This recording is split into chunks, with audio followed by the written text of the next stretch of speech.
बघा आता next problem दिलेला आहे. Resolve into the partial fraction X square plus 1 upon X ब्रॅकेटमध्ये दिलेलं आहे एक्स स्क्वेअर मायनस 1. मग बघा आता solution X square plus 1 upon X into X square minus 1. मग बघा इथं एक्स स्क्वेअर मायनस 1 आहे, म्हणजे इथं x square plus 1 upon X into X square minus 1 square असं लिहू शकतो की नाही आपण? हो. का? कारण की इथं 1चा स्क्वेअर 1च राहतो. मग बघा इथं जर ऑब्झर्व केलं तर ए स्क्वेअर मायनस बी स्क्वेअर. मग ए स्क्वेअर मायनस बी स्क्वेअरचं काय येतं? ए प्लस बी आणि ए मायनस बी हे दोन काय येतं? फॅक्टर येतं. ठीक आहे. मग आता इथं बघा एच्या जागेवरती एक्स स्क्वेअर दिलेला आहे आणि बीच्या जागेवरती बी स्क्वेअर म्हणजे 1 स्क्वेअर दिलेलं आहे. मग याची फॅक्टर कशी येईल बघा. इथं येणार आता एक्स स्क्वेअर प्लस 1 अपॉन अपॉनला येणार एक्स, त्याच्यानंतर येणार एक्स प्लस 1 आणि इथे येणार एक्स मायनस 1. मग बघा आता इथं 3 फॅक्टर आहे. किती फॅक्टर आहे? 3 फॅक्टर आहे. मग 3 फॅक्टरचा जर असेल तर काय होतं? 3 कॉन्स्टंट घ्यावं लागेल आणि एक अशी फॅक्टर आहे नॉन रिपीटेड लिनियर फॅक्टर्स. ठीक आहे. मग नॉन रिपीटेड लिनियर फॅक्टर जर असेल तर मग काय येणार? ए अपॉन म्हणजे first constant upon first factor plus B upon काय येणार? X plus 1 plus C upon X minus 1. म्हणजे काय की 3 कॉन्स्टंट अपॉन 3 फॅक्टर. ठीक आहे. मग याला इक्वेशन नंबर 1. मग आता काय करायचं? क्रॉस मल्टिप्लिकेशन करायचं. मग क्रॉस मल्टिप्लिकेशन करायच्या आधी ही साईड तशीच राहणार plus 1 upon x x plus 1 आणि एक्स मायनस 1. ठीक आहे. इक्वल्स टू आता बघा ए. आता ए इंटू काय येणार? एची इथं कोणता फॅक्टर आहे? एक्स. मग रिमेनिंग 2 फॅक्टर लिहा. X plus 1 x minus 1. ठीक आहे. प्लस बी. बीची तर बॉटमला एक्स प्लस 1 आहे. मग राहिलेली 2 फॅक्टर लिहायची. मग राहिलेले 2 कोणते? एक्स आणि एक्स मायनस 1 प्लस सी. सीचे करस्पॉन्डिंग बघा इथं एक्स मायनस 1 आहे. मग राहिलेले 2 फॅक्टर. मग सी इंटू ब्रॅकेटमध्ये काय येणार? ब्रॅकेटमध्ये येणार एक्स आणि एक्स प्लस 1. ठीक आहे. मग बघा वाटलं इथं ब्रॅकेट टाका. आता 2 फॅक्टर आले ना, 2 फॅक्टरमुळे काय करायचं? ब्रॅकेट टाकायचं. ठीक आहे. बीची इथं एक ब्रॅकेट, इथं एक ब्रॅकेट. ठीक आहे. कन्फ्युजन नाही झालं पाहिजे. आणि मल्टिप्लाय होता ना, हा सी काय दोघांना मल्टिप्लाय. ठीक आहे. मग बघा अपॉनला डिनोमिनेटरला काय येणार आता? अपॉन तिन्ही फॅक्टरचं मल्टिप्लिकेशन येणार डिनोमिनेटरला. ठीक आहे.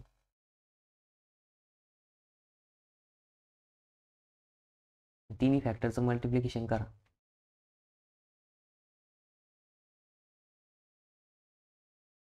मग तिन्ही फॅक्टर कोणते कोणते?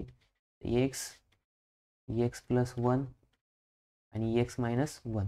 आता बघा दोन्ही बाजूला डिनॉमिनेटर सेम आहे. हा डिनॉमिनेटर काय होणार? कट होऊन जाणार. ठीक आहे. मग कट झाल्यानंतर इक्वेशन काय राहील remaining? X square plus 1 equals to a into. आता बघा ए इंटू काय राहणार आहे? X plus 1 x minus 1 plus b into काय राहणार? X x minus 1. त्याच्यानंतर ना प्लस सी इंटू ब्रॅकेटमध्ये एक्स आणि इथं राहणार आहे एक्स प्लस 1. ठीक आहे. इथं स्क्वेअर ब्रॅकेट टाका. तुम्हाला जर कन्फ्यूज होत असेल ना, हा स्क्वेअर ब्रॅकेट टाकायची. ठीक आहे. 2 फॅक्टर पहिले एकमेकांना मल्टिप्लाय होणार, नंतर ना ते दोघांचं मल्टिप्लिकेशन सीला कॉन्स्टंटला मल्टिप्लाय होणार. ठीक आहे. त्याच्यानंतर ना नेक्स्ट बघा आता हे आलं इक्वेशन नंबर 2. आता काय करायचं आपल्याला? A B C find out करायची. मग आता 1 बाय 1 फॅक्टर इक्वल्स टू 0 घेऊन टाकायचं आणि पुट करीत जायचं. ठीक आहे. आता सगळ्यात पहिले फर्स्ट फॅक्टर एक्स. मग एक्स इक्वल्स टू 0 घ्या. मग एक्स इक्वल्स टू 0. एक्सची व्हॅल्यू किती आली? 0. मग पुटिंग इन इक्वेशन 2 इक्वेशन 2 मध्ये जर पुट केलं मग एक्सच्या जागेवरती 0 पुट करायचं जातं. बघा एक्स स्क्वेअरची तिथं काय येणार 0चा स्क्वेअर प्लस 1 इक्वल्स टू मग 0चा स्क्वेअर 0 राहतो मी डायरेक्ट 0 लिहिलं ठीक आहे. ए इंटू ब्रॅकेटमध्ये आता इथं एक्स प्लस 1 आहे म्हणजे 0 प्लस 1 त्यानंतर नेक्स्ट एक्स मायनस 1 म्हणजे 0 मायनस 1 त्यानंतर प्लस बी इंटू ब्रॅकेटमध्ये 0 आणि इथे येणार आहे 0 मायनस 1 प्लस सी इंटू ब्रॅकेटमध्ये 0 आणि इथे येणार आहे 0 मायनस 0 प्लस 1 ठीक आहे. मग ब्रॅकेट टाका स्क्वेअरवर इथं हा एक ब्रॅकेट हा एक ब्रॅकेट हा एक स्क्वेअर ब्रॅकेट इथं हा एक स्क्वेअर ब्रॅकेट आणि इथं हा एक स्क्वेअर ब्रॅकेट ठीक आहे. ब्रॅकेट टाकले ना चुकत नाही म्हणून ब्रॅकेट टाकायची किंवा तुमची जर जास्त प्रॅक्टिस असेल तर तुम्हाला डायरेक्ट कळत जाईल ठीक आहे.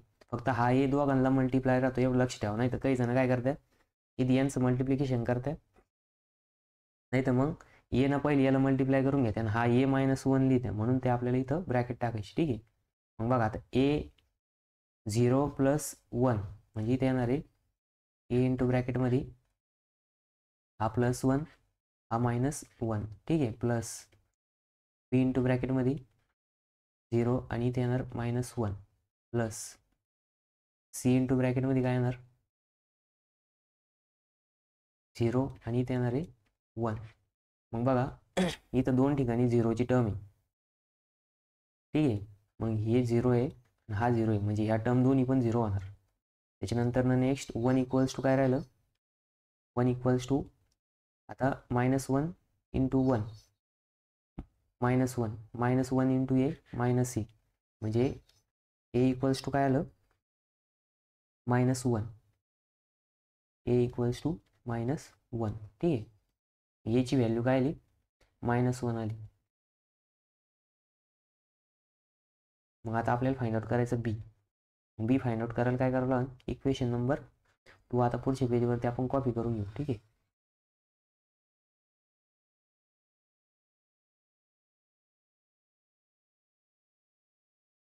मग बघा आता बी फाइंड आउट करायला काय करायचं आता सेकंड फॅक्टर काय इथं एक्स प्लस 1 मग त्याला इक्वल्स टू 0 करून घ्यायचं आणि एक्सची व्हॅल्यू काय येईल मग बघा इथं दिलेलं आहे सेकंड फॅक्टर दिलेलं आहे एक्स प्लस 1 इक्वल्स टू 0 म्हणून एक्स इक्वल्स टू काय येणार आहे आता हा प्लस इकडे आले मायनस होईल -1 पुटिंग इन इक्वेशन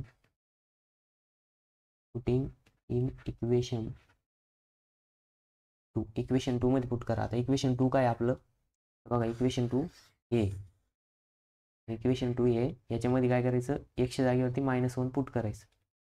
मग बघा एक्सच्या जागेवरती जर -1 पुट केलं तर -1चा square plus 1 equals to a into ब्रॅकेटमध्ये काय येणार तर एक्सच्या जागेवरती -1 हा +1 त्याच्यानंतर पुन्हा -1 प्लस बी इंटू ब्रॅकेटमध्ये एक्सच्या जागेवरती -1 पुन्हा -1 प्लस सी इंटू ब्रॅकेटमध्ये -1 आता इथं आहे -1 प्लस 1.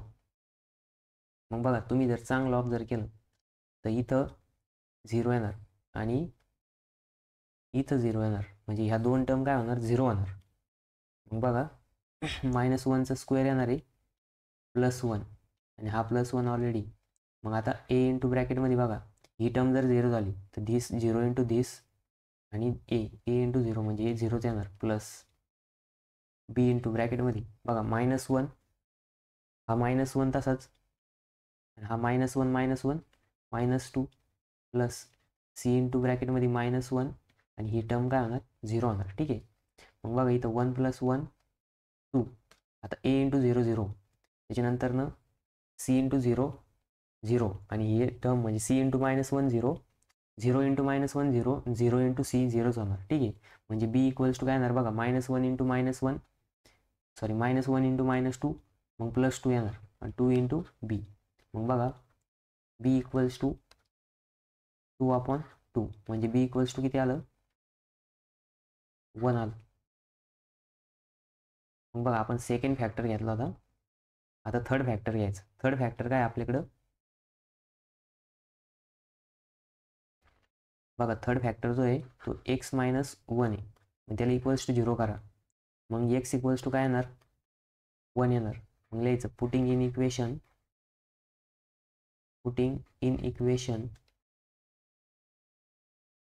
इक्वेशन 2.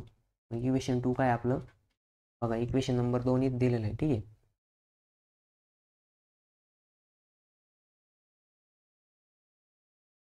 बघा इक्वेशन नंबर 2 हे आपलं. ठीक आहे, मग ह्याच्या जागेवरती काय करायचं एक्सच्या जागेवरती 1 पुट करायचं. बघा 1चा square plus 1 equals to a into ब्रॅकेटमध्ये काय येणार 1 plus 1 1 minus 1 plus b into ब्रॅकेटमध्ये एक्सच्या जागेवरती 1 आणि एक्सच्या जागेवरती पुन्हा 1 मायनस 1 प्लस सी इंटू ब्रॅकेटमध्ये 1 आणि इथे येणार आहे 1 प्लस 1. मग बघा ह्या दोन्ही टर्म 0 होणार. ठीक आहे, मग इक्वल्स टू 1चा स्क्वेअर 1 प्लस 1 ए इंटू ब्रॅकेटमध्ये 1 प्लस 1 2 आणि 1 मायनस 1 0 प्लस बी इंटू ब्रॅकेटमध्ये 1 as it is 1 minus 1 0 plus c into ब्रॅकेटमध्ये बघा 1 प्लस 1 2 2 इंटू बघा हा ऑलरेडी 1 तसाच आणि 1 प्लस 1 2 होणार. ठीक आहे, मग बघा इथं काय आहे 2 इक्वल्स टू आता ए इंटू 2 बघा 2 इंटू 0 0 0 इंटू ए 0 0 प्लस बी 1 इंटू 0 0 0 इंटू बी 0 प्लस आता सी इंटू बघा 2 इंटू 1 2 आणि 2 इंटू सी 2c. मग बघा C equals to 2c 2 equals to 2c आणि सी इक्वल्स टू काय आलं 1 आलं, ती पण प्लस आलं. बघा ए बी सीच्या तिन्ही पण व्हॅल्यू भेटल्या आपल्याला.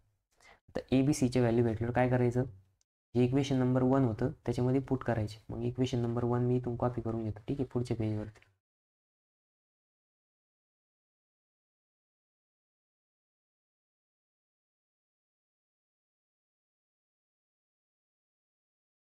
ठीक आहे सी आला का आता आपल्याला मग लिहायचं ए इक्वल्स टू किती आलं होतं a equals to -1 b equals to 1 आणि सी इक्वल्स टू पण +1 आलं आहे. ठीक आहे, मग आता काय करायचं पुट करायचं. मग लिहायचं इथं a equals to -1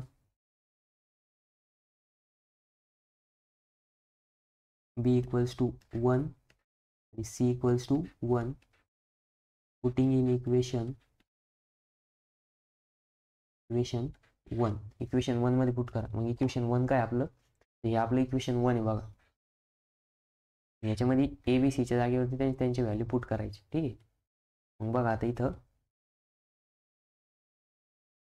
x² + 1 upon x into x + 1 x - 1 equals to एच्या जागेवरती -1 अपॉन x प्लस बीच्या जागेवरती +1 अपॉन x + 1 प्लस सीच्या जागेवरती 1 अपॉन x - 1. मग बघा हेच आपले काय आले फायनल फॅक्टर आले. ठीक आहे, मग तुम्ही -टीची टर्म नंतर पण लिहू शकता तुम्हाला जर वाटलं तर, किंवा डायरेक्ट हे असं लिहिलं तरी पण तुमचा आन्सर बरोबर आहे. ठीक आहे, तुम्हाला तरी पण मार्क भेटणारच. हे काय आलं आपलं फायनल आन्सर आता. ठीक आहे, 3 फॅक्टर दिलेले होते आणि मग आपण 3 कॉन्स्टंट घेतले आणि 3 कॉन्स्टंट फाइंड आउट केले. आता 3 फॅक्टर घेतल्यानंतर ना बघा काय करायचं की फर्स्ट फॅक्टर इक्वल्स टू 0 घ्यायचं, नंतर सेकंड फॅक्टर इक्वल्स टू 0, नंतर थर्ड फॅक्टर इक्वल्स टू 0. तिथं काही जास्त विचार करायचं नाही, ए फाइंड आउट करायचं आणि बी फाइंड आउट करायचं. 1 बाय 1 फॅक्टर काय करायचं 0 0 पुट करीत जायचं. ठीक आहे, इक्वल्स टू 0 पुट करीत जायचं, तुम्हाला ऑटोमॅटिक आन्सर भेटणार. नंतर आता नेक्स्ट प्रॉब्लेम बघू आपण.